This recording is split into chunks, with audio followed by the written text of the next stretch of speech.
Imagine, if you will, a town that awakens only with the shroud of night. A peculiar place that shimmers into existence precisely at 6:47 p.m. as the last rays of the sun dip below the horizon. One evening, Arin, absorbed in his bike ride, found his wheels inexplicably rolling onto pavement that certainly hadn't been there moments before. Around him, streetlights flickered to life, and buildings, substantial and ancient, seemed to rise from what had just been dust and overgrown weeds. A complete town, conjured from thin air, now bustled with warm, inviting lights, the gentle strains of music, and the quiet murmur of people strolling about. Arin brought his bicycle to an abrupt halt, his breath catching in a sudden gasp of disbelief. Before him, a grand archway bore a single illuminated sign, Nocturne. As he stared, the familiar road he had just traveled simply dissolved behind him, as if it had never been. Nocturne embraced him with an unsettling familiarity, as if it had anticipated his arrival all along. The air filled with the comforting scent of a bakery, the cheerful chiming of bells, and the light laughter of children. Everything felt undeniably safe, perhaps even unnervingly so. A stranger, passing by with an air of nonchalance, remarked, "You're late." Late for what? Arin pondered, a knot forming in his stomach. His phone, now useless, displayed no signal, and when he caught his reflection in the polished shop windows, it appeared strangely blurred, indistinct. As the night deepened, an unsettling detail became apparent. None of the townspeople ever spoke of mornings or of the days that had passed. Time within Nocturne felt peculiar, as if it were folded in on itself, bent inward in an endless loop. Suddenly, the majestic clock tower at the town's center chimed, a single resonant bell echoing through the streets.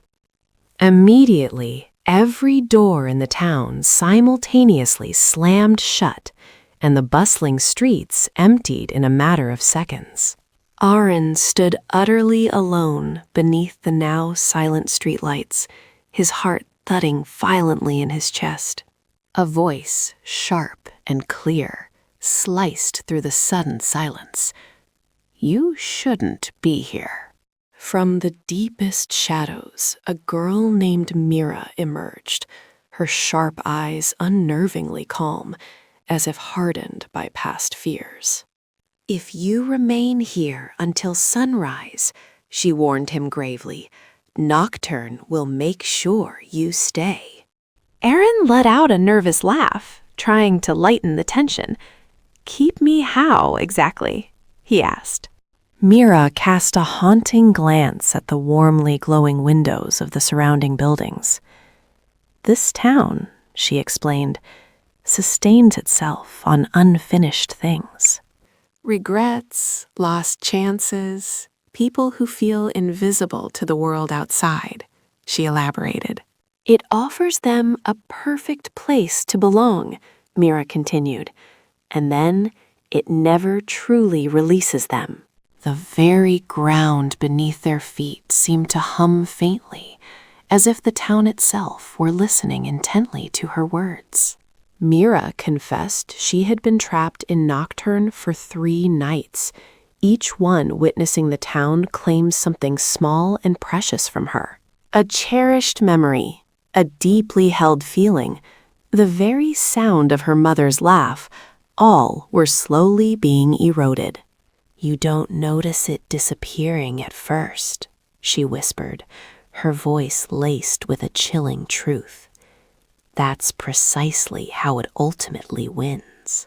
Above them, the hands of the grand clock tower began to eerily move backward, reversing time.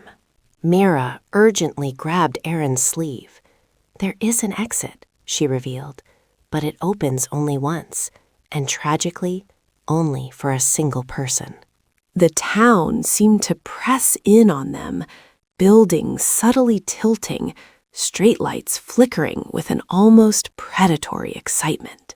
It was then that Arin truly understood, a chilling truth that tightened his chest with a sudden, painful squeeze. Nocturne didn't imprison people with physical walls. It ensnared them with an irresistible sense of comfort and belonging. It lured them with the insidious promise that here, within its nocturnal embrace, they finally mattered.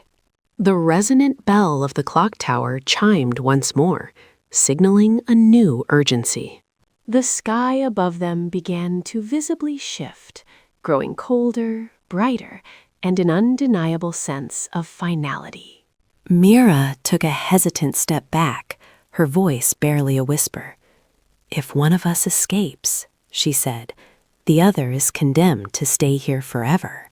Arin gazed at the softly glowing windows, the inviting, comforting streets, a place that promised belonging without demanding any effort or struggle. Then his eyes met Mira's, and in that moment he grasped a truth that Nocturne, in all its cunning, had failed to anticipate. True belonging, he realized, meant absolutely nothing if it was merely a comfort stolen from the essence of oneself or another. With sudden resolve, Arin sprinted toward the towering clock, even as the town began to violently resist his escape. Lights exploded, streets twisted and stretched into impossible distances, and doors swung open, whispering his name, flashing tempting fragments of cherished memories. He almost faltered, almost succumbed to the town's seductive pull. Just then, Mira's urgent shout cut through the mesmerizing whispers. "Don't listen to it!" Arin reached the base of the tower precisely as the final, desperate bell began its toll, and without hesitation, he seized Mira's outstretched hand. In that pivotal instant, he made a choice the town had never witnessed. He willingly relinquished something immensely precious, his own deep-seated fear. The clock tower itself fractured, erupting with blinding light, and miraculously, the exit opened wide enough for two. For Nocturne, in its essence, could only claim what people were willing to surrender, not what they fought to keep. A glorious, vibrant morning then exploded around them, chasing away the shadows. Arin found himself lying on the familiar, empty road, now just dust, weeds, and profound silence.